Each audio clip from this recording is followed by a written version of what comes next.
സംസ്ഥാന രാഷ്ട്രീയത്തിൽ വലിയ കോളിളക്കം സൃഷ്ടിച്ച ഒരു സംഭവമാണ് യുവനേതാവും നിലവിലെ MLA-യുമായ രാഹുൽ മാങ്കൂട്ടത്തിനെതിരായ ലൈംഗിക പീഡന കേസ്.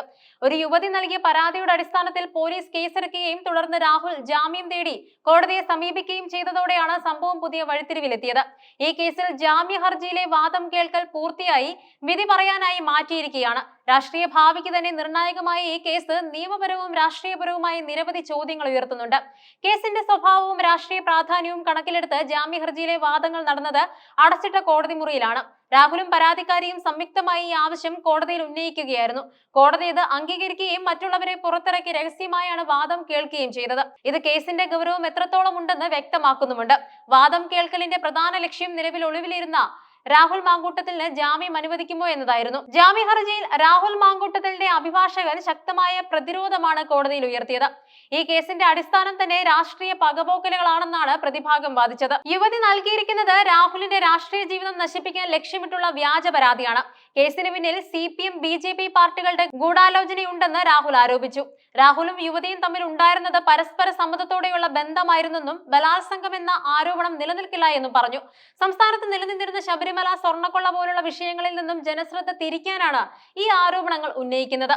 യുവതി വിവാഹിതയാണെന്നും ഗർഭിണിയാണെന്നതിന്റെ ഉത്തരവാദിത്തം ഭർത്താവിനാണെന്നും രാഹുൽ വാദിക്കുന്നുണ്ട്.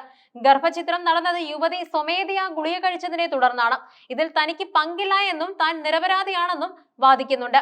ഈ വാദങ്ങളിലൂടെ കേസിന്റെ വിശ്വാസ്യത തകർക്കാനും യുവതിയുടെ പരാതിക്ക് പിന്നിൽ വ്യക്തിപരമായോ രാഷ്ട്രീയപരമായോ ഉള്ള ദുരുദ്ദേശങ്ങൾ ഉണ്ടെന്ന് സ്ഥാപിക്കാനും രാഹുലിന്റെ അഭിഭാഷകൻ ശ്രമിച്ചു. എന്നാൽ പ്രോസിക്യൂഷൻ ഈ വാദങ്ങളെ ശക്തമായി എതിർക്കുകയായിരുന്നു. പ്രത്യേക അന്വേഷണ സംഘം കോടതിയിൽ സമർപ്പിച്ച റിപ്പോർട്ട് രാഹുലിന് പ്രതികൂലമാകുന്ന ഗുരുതരമായ ആരോപണങ്ങളാണ് ഉൾക്കൊള്ളുന്നത്. SIT റിപ്പോർട്ടിൽ ബലാത്സംഗവും ഗർഭചിത്രവും നടന്നുവെന്ന് സ്ഥിരീകരിക്കുന്നുമുണ്ട്. ഇത് വളരെ ഗൗരവകരമായ കുറ്റകൃത്യമാണ്. പരാതിക്കാരിയെ ഭീഷണിപ്പെടുത്തി ഗർഭചിത്രം നടത്തിയതിനും ബലാത്കാരം ചെയ്തതിനും മതിയായ തെളിവുകൾ അന്വേഷണ സംഘം കണ്ടെത്തിയിട്ടുമുണ്ട്. ഗർഭധാരണത്തിന് രാഹുൽ നിർബന്ധിച്ചു.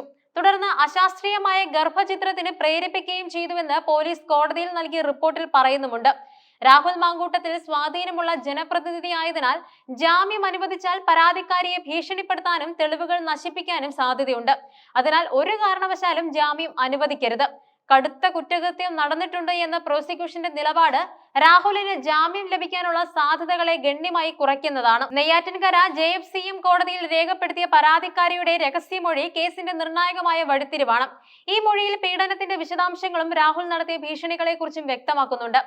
തിരുവനന്തപുരത്തെ ഒരു ഫ്ളാറ്റിൽ വെച്ച് 2 തവണയും പിന്നീട് പാലക്കാട് വെച്ചും രാഹുൽ ബലാത്സംഗം ചെയ്തു. ബലാത്സംഗ സമയത്ത് രാഹുൽ ദൃശ്യങ്ങൾ ഫോണിൽ ചിത്രീകരിക്കുകയും ഇത് പുറത്തുവിടുമെന്ന് ഭീഷണിപ്പെടുത്തുകയും ചെയ്തു. പാലക്കാട്ടെ ഫ്ളാറ്റിലേക്ക് യുവതിയെ വിളിച്ചു വരുത്തി ഈ ദൃശ്യങ്ങൾ കാണിച്ച് ഭീഷണിപ്പെടുത്തി വീണ്ടും ബലാത്സംഗം ചെയ്യുകയും പിന്നീടും ഫോണിലൂടെ ഭീഷണിപ്പെടുത്തുന്നത് തുടരുകയും ചെയ്തു. യുവതി ഗർഭിണിയാണെന്ന് അറിഞ്ഞതോടെ ഭീഷണി കൂടുതൽ ശക്തമാക്കുകയും ഗർഭചിത്രത്തിന് രാഹുൽ പ്രേരിപ്പിക്കുകയും ചെയ്തു. ഗർഭചിത്രത്തിനുള്ള ഗുളിക യുവതിക്ക് എത്തിച്ചു നൽകിയത് രാഹുലിന്റെ സുഹൃത്തായ ജോബി ജോസഫ് ആണെന്നും മൊഴിയിലുണ്ട്. അതിന്റെ അടിസ്ഥാനത്തിൽ ഇയാളെ കേസിൽ പ്രതി ചേർത്തിട്ടുമുണ്ട്. പരാതി നൽകി 7 ദിവസങ്ങൾ പിന്നിട്ടിട്ടും രാഹുൽ മാങ്കൂട്ടത്തിലിനെ കണ്ടെത്താൻ പോലീസിന് കഴിഞ്ഞിട്ടില്ല.